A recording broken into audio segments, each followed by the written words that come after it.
வேண்டுபெறும் விளையாடிகள் உங்கள் அனைவரையும் சந்திப்பதில் பெருமகிழ்ச்சி. இந்திய மகளிர் அணி மற்றும் இங்கிலாந்து மகளிர் அணிக்கு இடையிலான ஒரே ஒரு டெஸ்ட் போட்டி லண்டன் ரோஸ் மைதானத்தில் ஆரம்பமாய்ந்தது குறிப்பிடத்தக்கது. இந்த போட்டியை பொறுத்தவரையில் முதலில் நாணய சுழற்சி வெற்றி பெற்றிருந்த இங்கிலாந்து மகளிர் அணி தமது அணியை களத்தடுப்பை தேர்வு செய்திருந்தார்கள். இதன் அடிப்படையில் இந்திய மகளிர் அணி முதலாவது இன்னிங்ஸுக்காக துடுப்படுத்தாட வந்திருந்தவர்கள் ஸ்மிருதி மந்தானா 4 ஓட்டங்கள் 11 6 ஓட்டங்கள் 1 இடங்களாக 83 ஓட்டங்களை சிறப்பான ஆரம்பத்தை அமைத்திருந்தார். அவரோடு ஜெமிமா ரோட்ரிச் 35 ஓட்டங்களை பெற்றுக் கொடுத்ததோடு 3வது விக்கெட்டுக்கான இணைப்பாட்டம் 64 மாற்றியிருந்தார்கள். ஹர்மன்பிரீத் கவுர் அணியின் தலைவி 4 ஓட்டங்கள் 7 இடங்களாக 57 ஓட்டங்களை பெற்றுக் கொடுத்ததோடு ஸ்மிருதி மந்தானாவோடு 4வது விக்கெட்டுக்காக பெறுமதி வாய்ந்த 89 ஓட்டங்கள் இணைப்பாட்டம் அமைத்திருந்தார். இறுதி நேரத்தில் தீப்தி சர்மா 4 ஓட்டங்கள் 7 இடங்களாக 57 ஓட்டங்களை பெற்றுக் கொடுக்க ஏனைய வீராங்கனைகள் சொல்லிக்கொள்ளும் அளவுக்கு ஓட்டங்கள் பெறாதன் காரணமாக 74.5 பந்து வீச்சில் சகல விக்கெட்டுகள் இழந்து இந்திய மகளிர் அணி 285 ஓட்டங்களை பெற்றுக் கொடுத்தது. இங்கிலாந்து பந்து வீச்சு பொழுது ஷாப்பி 3 விக்கெட்டுகளையும் லாரன்ஸ் மற்றும் ஆன்ஸ் வில்லர் தலா 2 விக்கெட்டுகளையும் வீழ்த்தியது குறிப்பிடத்தக்கது. அத்தோடு பெல் 1 விக்கெட்டையும் வீழ்த்தியிருந்தார். இங்கிலாந்து மகளிர் அணியை பொறுத்தவரையில் முதலாவது இன்னிங்ஸை ஆரம்பித்திருந்தார்கள். சிறப்பான ஓட்ட எண்ணிக்கையை பெற்றுக் கொடுக்க வேண்டும் என்ற அடிப்படையில் ஆடுகள் முடிந்திருந்தது. எமி ஜான்ஸ் 4 ஓட்டங்கள் 6 இடங்களாக 52 ஓட்டங்கள் அதிகப்படியாக பெற்றுக் கொடுக்க நேஸ் ஷேவியர் புரூண்டோ 44 ஓட்டங்களை பெற்றுக் கொடுத்து ஆட்டமிழந்திருந்தார். இந்திய பந்து வீச்சாளர்கள் சிறப்பான ஒரு பந்து வீச்சாளராக கிராண்டி கவுட் 17 பந்து ஓவர்களில் 37 ஓட்டங்களை மாத்திரம் பெற்றுக் கொடுத்து 5 விக்கெட்டுகளை வீழ்த்தியதோடு ஷாயலி மற்றும் சினேகா ராணா 2 விக்கெட்டுகளையும் தீப்தி சர்மா 1 விக்கெட்டையும் வீழ்த்தியது குறிப்பிடத்தக்கது. இந்திய மகளிர் அணியை பொறுத்தவரையில் 115 ஓட்டங்கள் அதிகப்படியாக பெற்றுக் கொடுத்ததோடு பின்னிலையில் இங்கிலாந்து 115 ஓட்டங்கள் பின்தள்ளியிருந்தது குறிப்பிடத்தக்கது. ஆகவே 2வது இன்னிங்ஸை ஆரம்பித்திருந்த இந்திய மகளிர் அணியை பொறுத்தவரையில் ஸ்மிருதி மந்தானா ஷபாலி வர்மா சிறந்த இணைப்பாட்டம் அமைத்திருந்தார்கள். ஆரம்ப விக்கெட்டுக்காக 58 ஓட்டங்களை இணைப்பாட்டம் அமைத்து கொடுத்திருந்தார்கள். இதில் ஸ்மிருதி மந்தானா 4 ஓட்டங்கள் 9 இடங்களாகவும் 6 ஓட்டம் இடங்களாக 70 ஓட்டங்களோடு ஆட்டம் இழந்திருந்தார். ஷபாலி வர்மா 4 ஓட்டங்கள் 7 இடங்களாக 33 ஓட்டங்களோடு ஆட்டம் இழக்க யாஸ்டிகா பாட்டியா சிறப்பான ஒரு ஆட்டத்தை வெளிக்காட்டியிருந்தார். 4 ஓட்டங்களாக 113 ஓட்டங்கள் சதத்தை பெற்றுக் கொடுத்தது என்பது குறிப்பிடத்தக்கது. லார்ட்ஸ் மைதானத்தில் முதலாவது பெண் வீராங்கனை பெற்றுக் கொடுத்த சதமாக இன்றைய தினத்தில் அவருடைய அந்த சதம் பதிவு செய்திருந்தது உலக சாதனையும் படைத்திருந்தது என்பது குறிப்பிடத்தக்கது.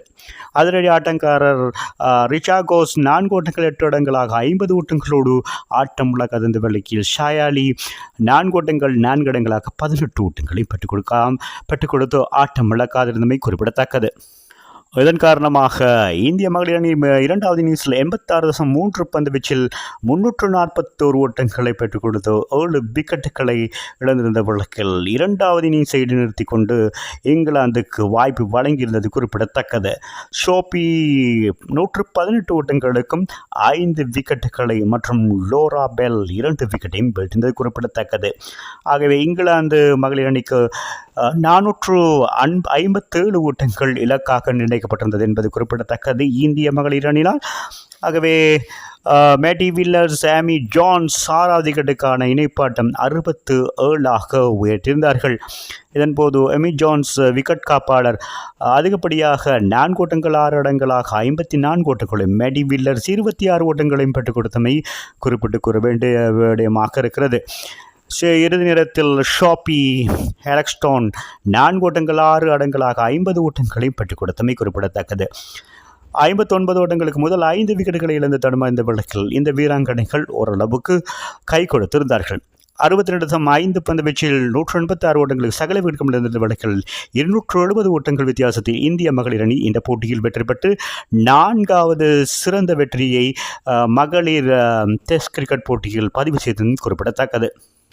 இதற்கு முன்னதாக இந்திய மகளிர் அணியை இங்கிலாந்து மகளிர் அணியை 370 ஓட்டங்கள் வித்தியாசத்தில் 2023ஆம் ஆண்டு மும்பையில் வீழ்த்தி சாதனை படைத்திருந்தது குறிப்பிடத்தக்கது. மகளிர் கிரிக்கெட்டில் அதிகப்படியான ஓட்டங்கள் வித்தியாசத்தில் வெற்றி பெற்றிருந்தது.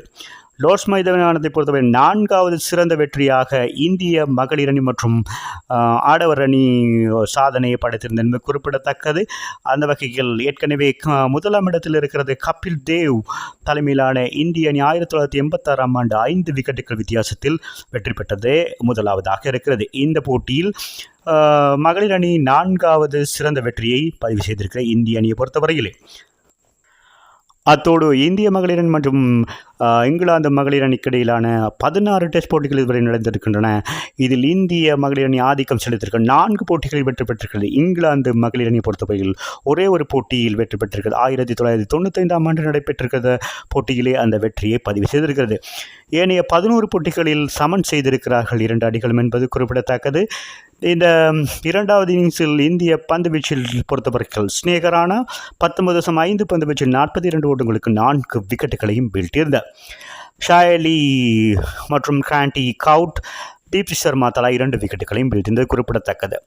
91 ஓட்டங்களுக்கு 7 விக்கெட்டுகளை வீழ்த்திய கிராண்டி கவுட் இந்த போட்டியின் சிறந்த வீராங்கனைக்கான விருதை பெற்றுக்கொண்டார் என்பது குறிப்பிடத்தக்கது. மீண்டும் ஒரு விளையாட்டு செய்தியோடு உங்களை சந்திக்கும் வரை உங்களிடமிருந்து விடைபெறுவது உங்கள் அன்பின் பாதுலை தாஸ். வணக்கம் அன்பு சொந்தங்களே.